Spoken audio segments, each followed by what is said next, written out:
Nunca imaginé que un simple olvido me cambiaría la vida para siempre. Lo que escucharon mis oídos aquel día aún me resulta imposible de asimilar. Había organizado ese viaje durante meses. Todo estaba planeado al detalle. Cada reserva, cada documento, cada cosa que debía llevar. Era mi primer gran viaje sola. Un crucero por el Adriático. Después de tanto tiempo de rutina y sacrificios, al fin me daba el gusto.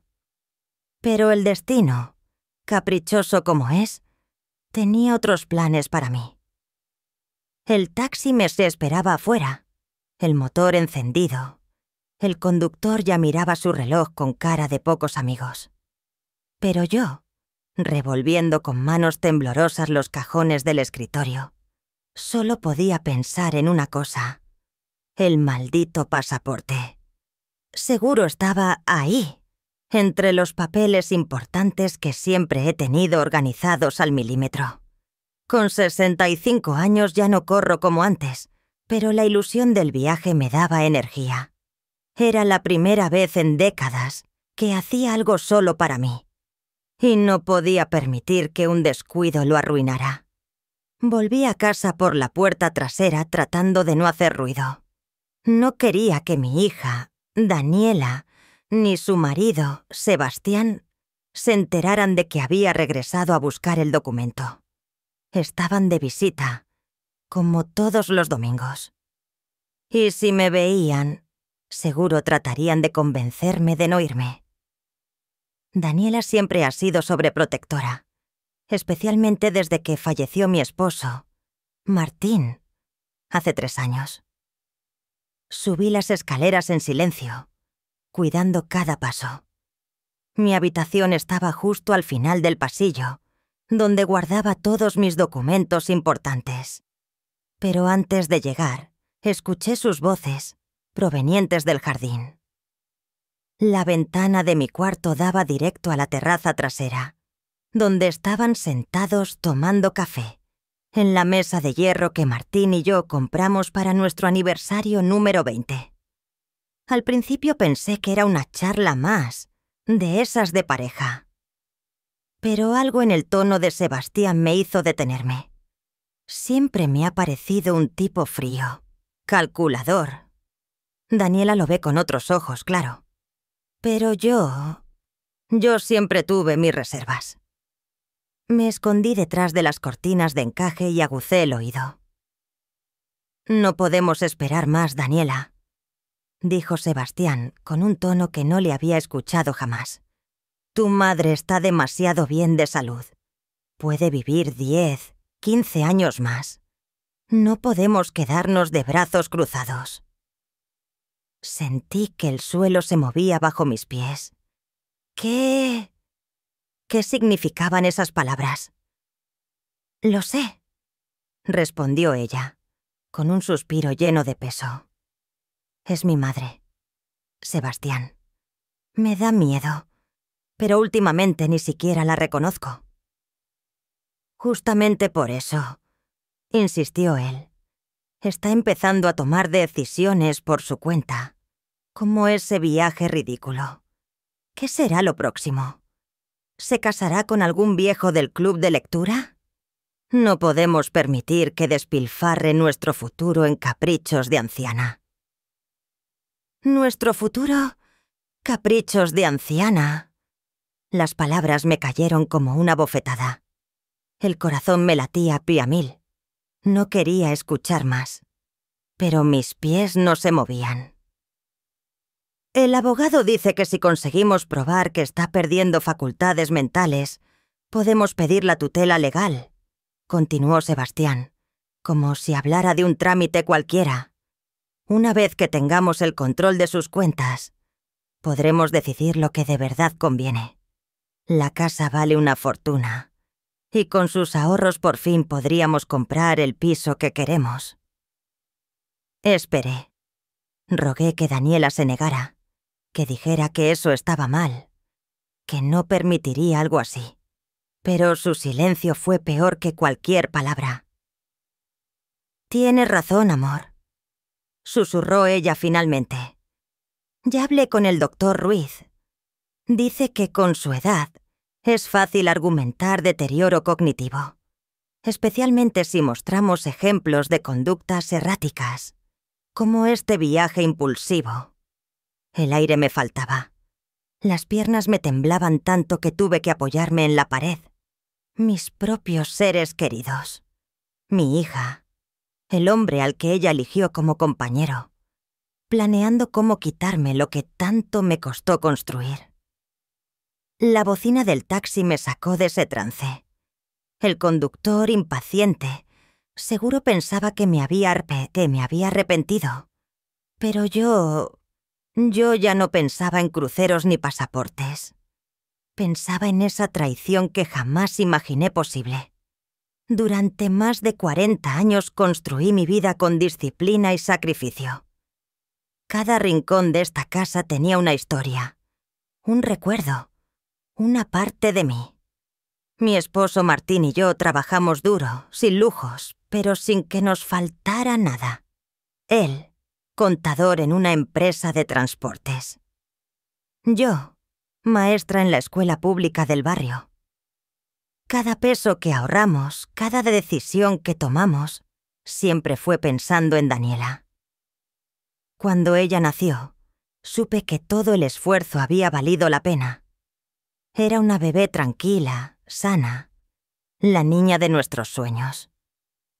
Creció rodeada de amor, de valores, de enseñanzas que tanto Martín como yo intentamos inculcarle.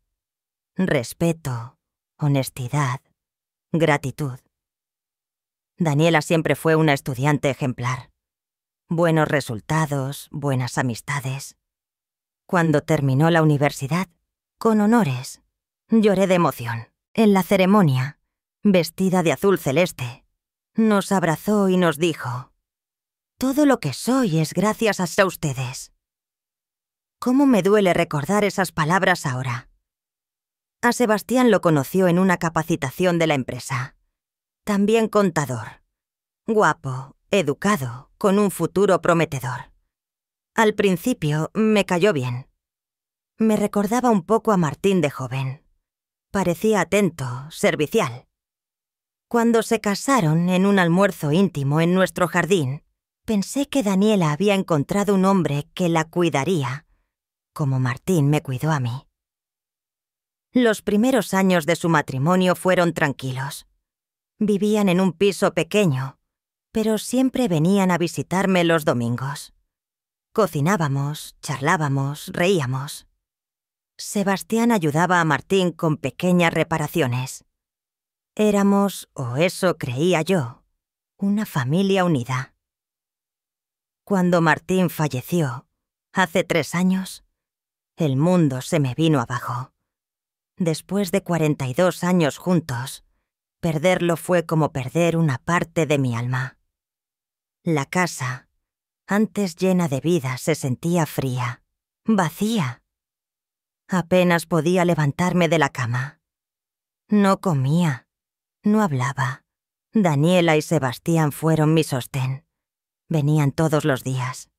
Me traían comida, me acompañaban en las noches. Daniela dormía conmigo las primeras semanas. Sebastián se encargaba de los papeles, del banco, de todo lo que yo no tenía fuerzas de enfrentar. Poco a poco, fui volviendo a ser yo. Cuidaba el jardín. Volvía a limpiar la casa. Empecé a cocinar otra vez. Por sugerencia de Daniela me inscribí en el club de lectura. Allí conocí a mujeres como yo, viudas, luchadoras, que entendían mi dolor. Empecé a disfrutar de nuevo de las pequeñas cosas. Una taza de té, una buena novela, una conversación al atardecer. Incluso comencé a soñar con viajar. Martín siempre quiso conocer Europa, pero nunca pudimos. Ahora, con la casa pagada y algunos ahorros, finalmente podía darme ese gusto. Cuando les conté mis planes a Daniela y Sebastián, esperaba alegría, pero recibí preocupación. Dijeron que era peligroso para una mujer de mi edad viajar sola, que podía enfermarme, que era mejor esperar. Pero por primera vez en mucho tiempo, decidí hacer algo sin pedir permiso. Reservé todo. Crucero, pasajes, seguro. Compré una maleta roja, alegre, como símbolo de mi nueva etapa. Estaba feliz, ilusionada. No sospechaba que esa decisión, ese pequeño acto de libertad, sería precisamente la excusa perfecta para que ellos ejecutaran su plan. Las palabras que escuché ese día, escondida tras las cortinas, me abrieron los ojos de golpe. El doctor Ruiz dice que aunque parezca lúcida, es cuestión de tiempo. Con algunos testimonios y su edad, podemos conseguir la incapacidad legal, decía Sebastián. ¿Y si se da cuenta?, preguntó Daniela con una inseguridad que no le conocía. Mi madre no es tonta. Siempre ha manejado todo a la perfección. Las cuentas, la casa, todo. Por eso tenemos que actuar ya, sentenció él, con una frialdad que me heló la sangre. Si esperamos más, será más difícil convencer a un juez. Me agarré al marco de la ventana. Las piernas me temblaban. No podía creer que mi propia hija, mi sangre, estuviera dispuesta a destruirme de esa manera. Hablé con Silvia, la vecina, añadió Daniela. Le dije que estaba preocupada, que mamá anda confundida, que repite las mismas cosas, que se le olvidan las fechas. Perfecto, dijo Sebastián. Eso es lo que necesitamos. Que todos crean que está perdiendo la cabeza. El veneno se estaba esparciendo. Y yo era la víctima. Pero no pensaban dejarme caer sin pelear. Cada palabra que escuchaba me dolía más que la anterior. Los dos, sentados en mi propio jardín, en la casa que Martín y yo levantamos con sudor y sacrificio, tramando cómo arrebatarme todo. La casa, los ahorros, mi dignidad. Y lo peor, mi libertad. Me quedé ahí, paralizada escuchando cómo planeaban cada detalle. Sebastián, con esa seguridad arrogante que siempre me incomodó, instruyéndola como si fuera un manual para arruinarme la vida. Además, decía él, tenemos que pensar en el tema de la casa. Es lo más valioso. Una vez que tengamos la tutela legal, podemos venderla. Nadie cuestionará que es demasiado grande para ella. Diremos que necesita un lugar más seguro, adaptado para su edad. ¿Y ella?, preguntó Daniela, como si hablara de un mueble viejo. ¿Qué hacemos con ella? Hay opciones, respondió Sebastián, sin un atisbo de compasión. Residencias geriátricas, públicas o privadas. Cuanto más lejos, mejor. Así evitamos que los vecinos metan las narices. El nudo en mi garganta era insoportable. Las lágrimas me ardían en los ojos, pero me las tragué. No podía dejarme vencer. Mi hija planeando mi encierro, como si fuera una carga, como si ya no mereciera decidir sobre mi propia vida. La bocina del taxi volvió a sonar, impaciente. No pensaba ya en el crucero, ni en el pasaporte. Solo en esa traición, en esa red de mentiras tejida durante meses, quizás años. Me quedé allí, quieta, repasando cada detalle que ahora cobraba un nuevo significado. Las visitas inesperadas del doctor Ruiz. Las sugerencias de vender la casa. Las veces que Sebastián revisaba mis papeles, por mi bien. Todo encajaba. Y entonces una chispa se encendió dentro de mí. Si iban a subestimarme, si creían que era una anciana débil y manipulable, estaban a punto de descubrir lo equivocada que estaban. Bajé las escaleras, aún temblando, pero con una decisión que no sentía desde hacía años. Abrí la puerta principal, maleta en mano, y le sonreí al taxista. Disculpe la demora, dije, fingiendo normalidad. Vamos al aeropuerto. Durante el camino mi mente no paraba. Ellos creían que me iría, que dejaría la casa sola, que podrían hacer y deshacer a sus anchas. Pero yo tenía otros planes. En el aeropuerto, antes de abordar, hice la primera llamada. No a Daniela, ni a Sebastián. Llamé a Isabel, mi amiga del club de lectura, mi confidente. Necesitaba saber exactamente qué le había dicho Daniela. Isabel, querida, dije con calma fingida. Estoy en el aeropuerto, pero antes de irme, quiero preguntarte algo. ¿Me has notado rara últimamente? ¿Desorientada? ¿Olvidadiza? Isabel dudó unos segundos antes de responder.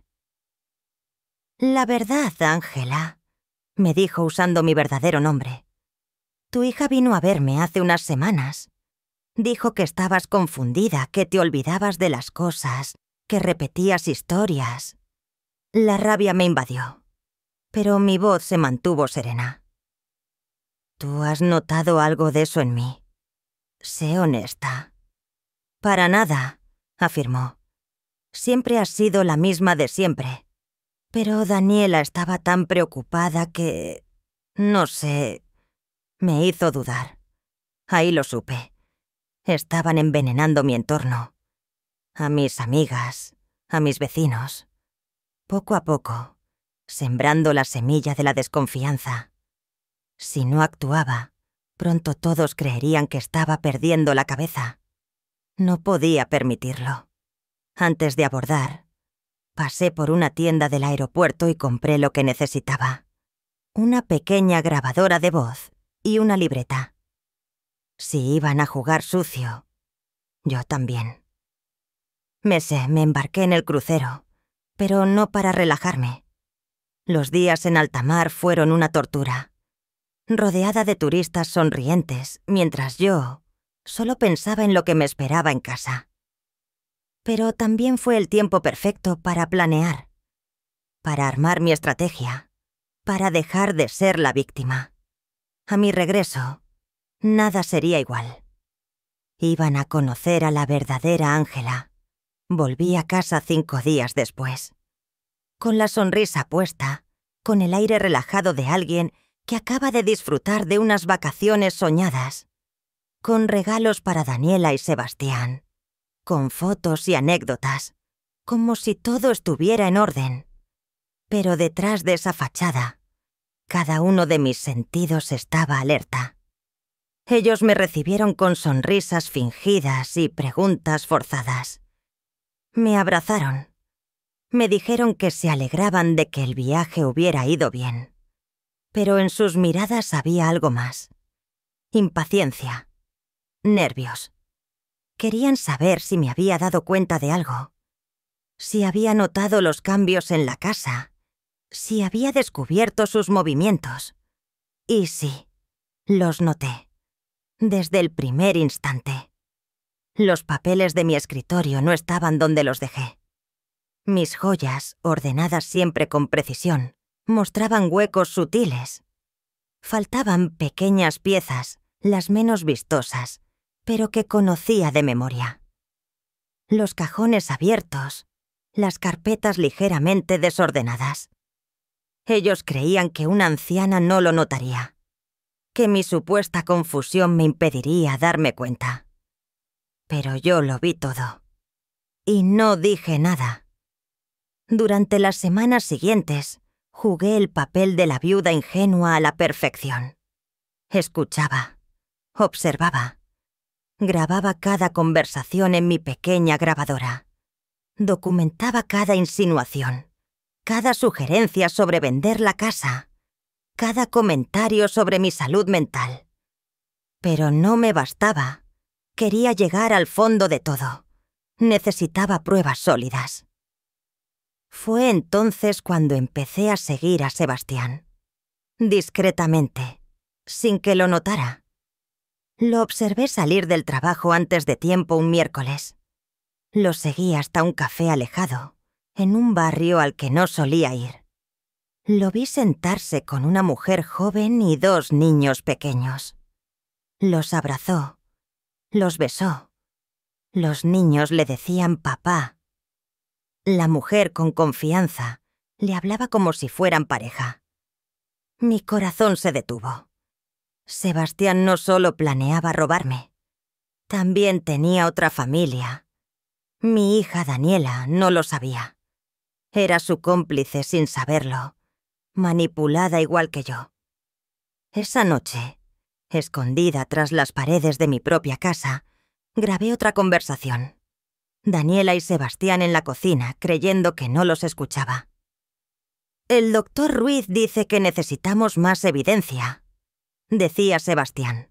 «Comportamientos erráticos, olvidos, decisiones financieras extrañas. Si logramos eso, la incapacitan sin problema». «¿Y si no encontramos nada?», preguntó Daniela dudosa. «Lo provocamos. Le escondemos la medicación. Si se marea o se confunde, parecerá natural». Escucharlos planear, incluso poner en riesgo mi salud, me revolvió el estómago.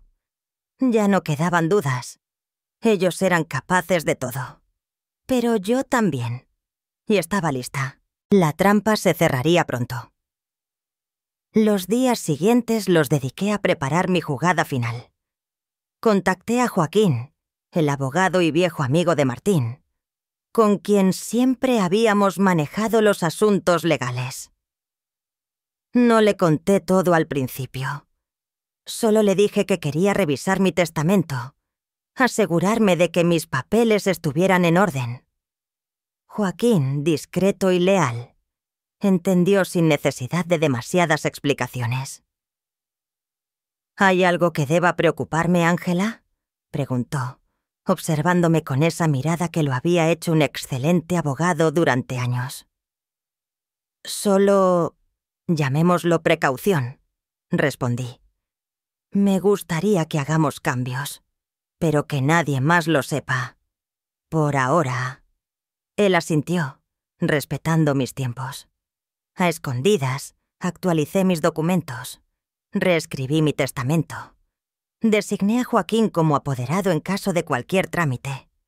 Cancelé las autorizaciones que alguna vez di para que Sebastián tuviera acceso a mis cuentas. Todo, sin que Daniela ni él lo supieran. Pero lo más importante, contraté a una detective privada. Laura, una mujer joven, determinada y meticulosa. Le pedí que investigara a Sebastián a fondo. No tardó mucho en traerme resultados. Y lo que descubrió superaba mis peores sospechas. Sebastián no solo tenía otra familia. Había estado mintiendo desde el principio. No trabajaba donde decía. La empresa para la que supuestamente era contador había cerrado hacía 2 años. Vivía de pequeños fraudes, inversiones fantasmas y, por supuesto, del dinero que sacaba de Daniela y, en menor medida, de mí. Además, Laura consiguió fotografías, registros bancarios, conversaciones. Todo lo necesario para destapar la verdad. El momento de actuar había llegado. Esperé la oportunidad perfecta. Un martes, cuando Daniela vino sola a visitarme, como hacía cada semana, preparé café, como siempre. La dejé hablar, observarme, tantear el terreno. «Mamá», empezó, con su tono suave, pero ensayado. «He estado pensando mucho en ti, en tu bienestar. Sebastián y yo creemos que sería bueno que consultaras con un especialista.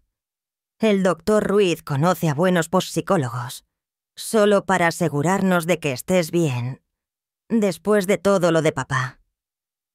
Fingí sorpresa. Asentí, como si la preocupación me conmoviera. «Daniela», le dije con calma, «¿crees que te he estado actuando extraño últimamente?» Ella titubeó. Se notaba que no esperaba que la enfrentara. «Bueno, A veces olvidas cosas, las fechas, las historias repetidas. ¿Y eso te preocupa tanto que tuviste que ir a contarle a Isabel? ¿Que invitaste al doctor Ruiz a casa sin consultarme? Su rostro perdió el color. Las manos le temblaron levemente. Mamá, solo queremos lo mejor para ti. Lo mejor para mí, interrumpí. Como las consultas en el banco sobre transferencias, en caso de incapacidad. Como el collar de perlas de la abuela que desapareció misteriosamente. Como las copias de mis llaves que yo nunca te di. El silencio se hizo denso, como plomo en el aire. Daniela abrió la boca, pero no salieron palabras. En ese momento, como si todo estuviera planeado, Sebastián entró por la puerta principal. Tenía una copia de mis llaves, como ya sabía. Se detuvo al vernos, evaluando la situación en segundos. «¿Qué ocurre aquí?», preguntó, fingiendo confusión. «Tu esposa me explicaba por qué creen que necesito ayuda psicológica», respondí, sin alterarme. Y yo le contaba lo interesante que fue mi última visita al banco. Vi cómo intercambiaban miradas. Nerviosas. Sabían que los había descubierto, pero no tenían idea de lo que venía. Me dirigí lentamente al escritorio y saqué una carpeta gruesa que había estado preparando meticulosamente durante semanas. La coloqué sobre la mesa, justo frente a ellos. «Aquí dentro», dije con voz firme, «están las pruebas de todo lo que han hecho y de todo lo que han estado ocultando». Sebastián, por primera vez desde que lo conocía, perdió su compostura. Su rostro palideció. Sus labios temblaron. «¿De qué estás hablando, Ángela?», intentó fingir serenidad. «Esto no tiene sentido». «Ah, tiene todo el sentido del mundo», lo interrumpí, disfrutando cada palabra. «Por ejemplo, entiendo por fin por qué te ausentas del trabajo los miércoles por la tarde. ¿O por qué tus cuentas bancarias no coinciden con tus ingresos declarados?» Dirigí mi mirada hacia Daniela. Sus ojos se llenaron de lágrimas, pero también de una duda que crecía rápidamente. «¿Qué quiere decir?», preguntó ella, con voz temblorosa. Me acerqué a ella, sin apartar la vista de Sebastián. «Tu adorado esposo lleva 3 años manteniendo a otra familia», dije, despacio, como si cada palabra pesara toneladas. «Una mujer llamada Carolina. 2 niños pequeños que le dicen papá. Los mantiene en secreto. Con el dinero que saca de ti. Y que pensaba robarme a mí». El silencio en la habitación se volvió insoportable. Sebastián intentó recuperar su papel de yerno encantador, pero era tarde. «¡Mentiras!», exclamó. «¿De dónde sacas esas locuras?». En ese instante sonó el timbre de la puerta. «Justo a tiempo», dije, sonriendo. Fui a abrir y allí estaban Joaquín, mi abogado de confianza, y Laura, la detective privada. Ambos con carpetas, documentos, pruebas. La mirada de Sebastián se transformó en puro pánico. ¿Qué es esto?», balbuceó. «Esto», respondió Laura, mostrando la carpeta, «es el resumen de tus mentiras, fraudes y doble vida. Fotografías, transacciones, documentos. Suficiente para arruinarte». Daniela se llevó las manos a la boca. La realidad la golpeaba de lleno. Su esposo, el hombre al que defendía, el que la había manipulado y traicionado de la forma más ruin. «Pero eso no es todo», continué, con un dejo de tristeza en la voz. «También tenemos grabaciones. Las conversaciones que creían privadas, en las que planeaban declarar mi incapacidad, robar mi casa, internarme en una residencia. Todo documentado. Sebastián apretó los puños, los dientes. Su fachada se desmoronaba frente a nuestros ojos. «Vieja entrometida», murmuró entre dientes con desprecio. «Ahí está», dije, señalándolo. La verdadera cara de este hombre. Por fin sin caretas. Daniela lo miraba, con lágrimas en los ojos. El dolor y la traición se le dibujaban en el rostro. Su mundo se desmoronaba y entendía quizás por primera vez la magnitud de lo que había permitido entrar en su vida. «Todo está listo», dijo Joaquín. «El proceso legal ya está en marcha. Las cuentas congeladas. Las autoridades notificadas. El golpe final estaba servido. Solo quedaba ver cuán rápido caía todo su castillo de mentiras. Los minutos siguientes fueron un desfile de verdades imposibles de negar. Joaquín le entregó a Daniela un sobre lleno de documentos que confirmaban la doble vida de Sebastián. Cuentas bancarias ocultas, recibos de depósitos mensuales a nombre de Carolina, fotos recientes en las que los dos parecían una familia feliz. Daniela hojeaba las páginas, enmudecida, mientras el mundo que había construido en su cabeza se derrumbaba pieza por pieza. Sebastián, de pie, inmóvil, ya no intentaba negarlo. Sabía que estaba acorralado. «¿Cómo pudiste?», murmuró finalmente Daniela, apenas capaz de articular las palabras. «Todo lo hice por nosotros», intentó defenderse él, con la voz cargada de cinismo. «Por nuestro futuro. Tu madre lo tiene todo. Y tú, y yo, nada». «Tú y yo, nada», repitió ella, con un nudo en la garganta. «¿Y tus otros hijos? ¿Y Carolina? ¿Eso también era por nosotros?» Las lágrimas rodaban por su rostro, pero ya no eran de debilidad. Eran de rabia, de humillación, de haber sido utilizada. Laura, la detective, se acercó a mí y me entregó una pequeña grabadora. «Las grabaciones están aquí, Ángela», me susurró. «Todo lo que necesitábamos para entregarlo a las autoridades». Yo asentí, conteniendo el temblor de mis manos. Por dentro, mi corazón latía como un tambor. No de miedo, sino de determinación. «Sebastián», dije, clavando mi mirada en él. «El juego se acabó. Has destrozado la confianza de esta familia. Pero lo peor no es lo que me hiciste a mí. Lo peor es lo que le hiciste a Daniela, a esos niños, a cada persona que confió en ti». La puerta sonó nuevamente. Era la policía. 2 agentes de civil, serios y eficientes, con la documentación lista.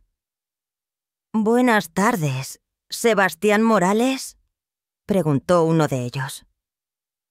Sebastián apenas tuvo tiempo de reaccionar antes de que le colocaran las esposas. Los documentos y grabaciones hablaban por sí solos. La orden de detención por fraude, suplantación de identidad y tentativa de estafa estaba firmada. «Esto es un error», gruñó. «No tienen pruebas reales». «Las tenemos», le aseguró Laura, sin levantar la voz. «Y en breve, todo el barrio también lo sabrá». Los policías lo sacaron de la casa mientras él lanzaba insultos, amenazas y excusas vacías. Afuera, los vecinos miraban discretamente desde sus ventanas. El escándalo ya no se podía ocultar. Dentro de casa, solo quedábamos Daniela, Joaquín, Laura y yo. El silencio era espeso, incómodo. Daniela se dejó caer en el sofá, derrotada. Me miró, con los ojos rojos, y murmuró: «Mamá, No sé cómo pedirte perdón. No sé cómo repararte todo esto. Me senté a su lado. Durante un instante, la vieja costumbre de protegerla intentó apoderarse de mí. Pero ya no era momento de indulgencias ciegas. Tampoco de venganza. Daniela, lo que hiciste, lo que permitiste, me destrozó, dije sin suavizar el tono. Pero eres mi hija. Y aunque no sé si alguna vez podré perdonarte del todo, quiero intentar entenderte. Y sobre todo, que aprendas a entender quién es realmente tu madre. No es anciana débil que Sebastián te hizo creer que soy. Ella sintió, llorando en silencio. El primer paso estaba dado, pero reconstruir lo que se había roto tomaría mucho tiempo. Los días siguientes fueron una mezcla de caos y liberación. Sebastián, tras su detención, quedó bajo custodia en lo que la investigación avanzaba. Los medios no tardaron en hacerse eco de la noticia. Aunque intenté mantenerme al margen, las murmuraciones en el barrio eran inevitables. La viuda que había desenmascarado al estafador. La madre que, a pesar de su edad, había descubierto la traición y actuado con astucia. Mi reputación cambió de la noche a la mañana. Daniela, en cambio, se recluyó. Se mudó a un pequeño apartamento en el centro. Me enteré por Joaquín que había iniciado los trámites de divorcio y que estaba recibiendo asistencia psicológica. No hablamos mucho durante ese tiempo. Y sinceramente, lo necesitaba. Mi corazón seguía herido, y por mucho que quisiera abrazarla como antes, no podía borrar tan rápido el dolor y la decepción. Laura, la detective, continuó ayudándome. Fue ella quien me acompañó cuando decidí ir a hablar con Nance Carolarina, la otra mujer de Sebastián. Quería cerrar ese capítulo, entender toda la dimensión de las mentiras. Nos encontramos en un café discreto, lejos del barrio. Carolina llegó con los ojos hinchados, los hombros caídos. A su lado los dos niños, ajenos a la tragedia, jugaban distraídos. «Lo siento tanto», fue lo primero que dijo, al borde del llanto. «No sabía nada de ti. Creí que Sebastián era viudo, que su exesposa se había quedado con todo. Por eso nunca me presentó oficialmente». La miré a los ojos. Vi en ella lo que había visto en mi propio espejo semanas atrás. Una mujer traicionada, usada, manipulada. «Tú también fuiste víctima», le dije. «No tienes por qué cargar con culpas que no te corresponden». Conversamos largo rato. Me contó cómo Sebastián le prometía un futuro mejor, cómo le daba dinero, siempre diciendo que pronto todo cambiaría, cómo la mantenía alejada de su verdadera vida. Al despedirnos, los niños me abrazaron con la confianza inocente de quienes no entienden la magnitud de las mentiras de los adultos. Y en ese gesto, sentí que, a pesar de todo, algo bueno podía surgir de este desastre. Las semanas pasaron. Joaquín se encargó de blindar mi patrimonio. Los documentos, las cuentas, la propiedad, todo quedó protegido. La investigación avanzaba y las pruebas contra Sebastián eran contundentes. Fraudulento, manipulador, embustero. No tardaron en dictarle prisión preventiva mientras esperaba juicio. Daniela volvió a buscarme un mes después. Tenía el rostro pálido, ojeras marcadas, pero también una expresión distinta. Humilde, cansada, pero dispuesta a enfrentar sus errores.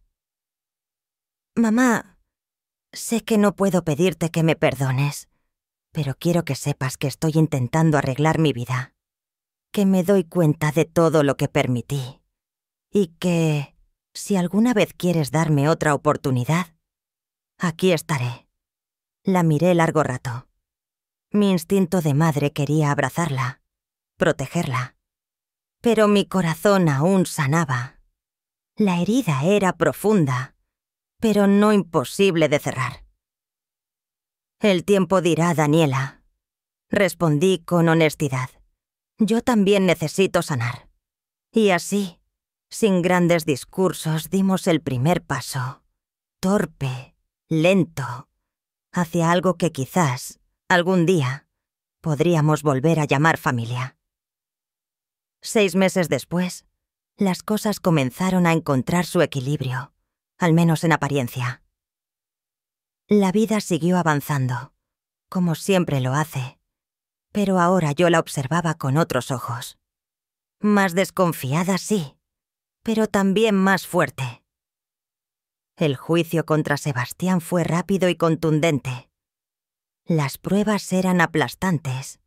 Las grabaciones, los documentos falsificados, los movimientos bancarios sospechosos, su doble vida con Carolina y los niños, las mentiras a Daniela, sus intentos de manipularme. Todo estaba ahí, sobre la mesa. La juez no tardó en dictar sentencia. 12 años de prisión por fraude, tentativa de estafa, suplantación de identidad y falsificación documental. La noticia se esparció como pólvora. Algunos vecinos me miraban con admiración, otros con lástima. Pero ya no me importaba.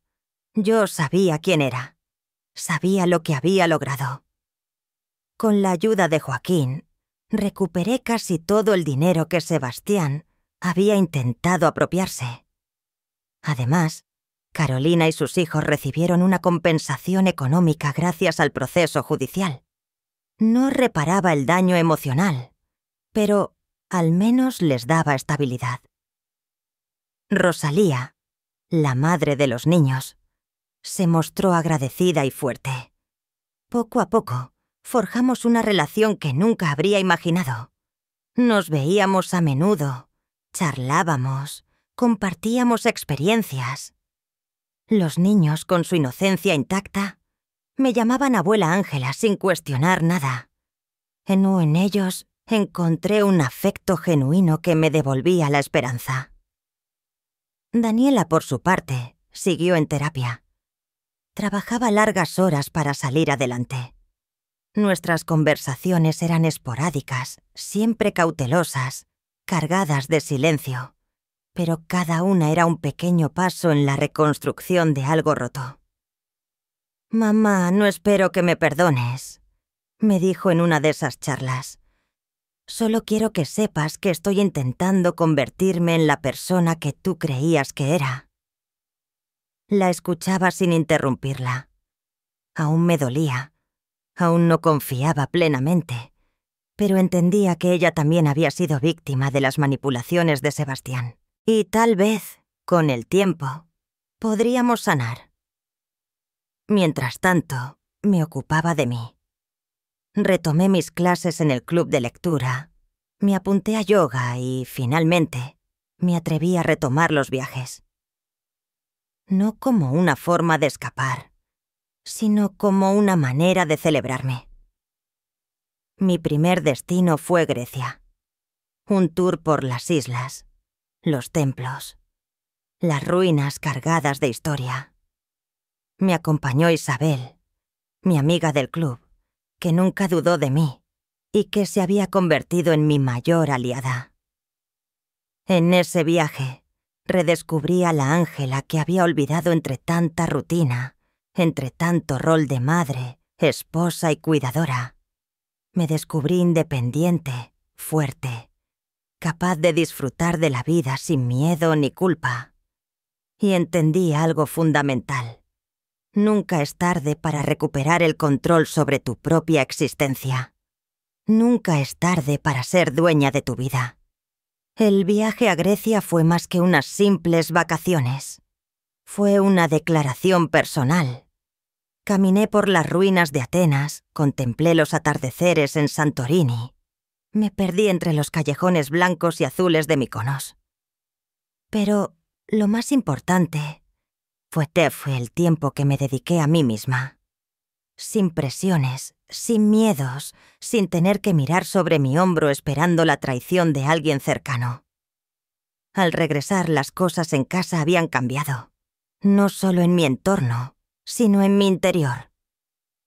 Rosalía y yo nos habíamos vuelto amigas inseparables.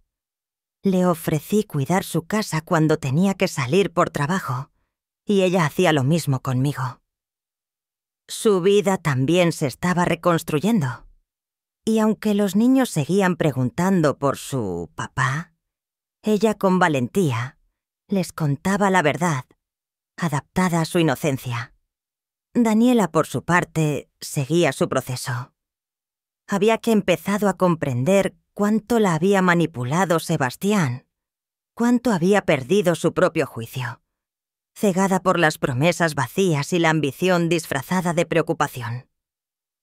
Un día, mientras tomábamos café en el jardín, se atrevió a tocar el tema de frente.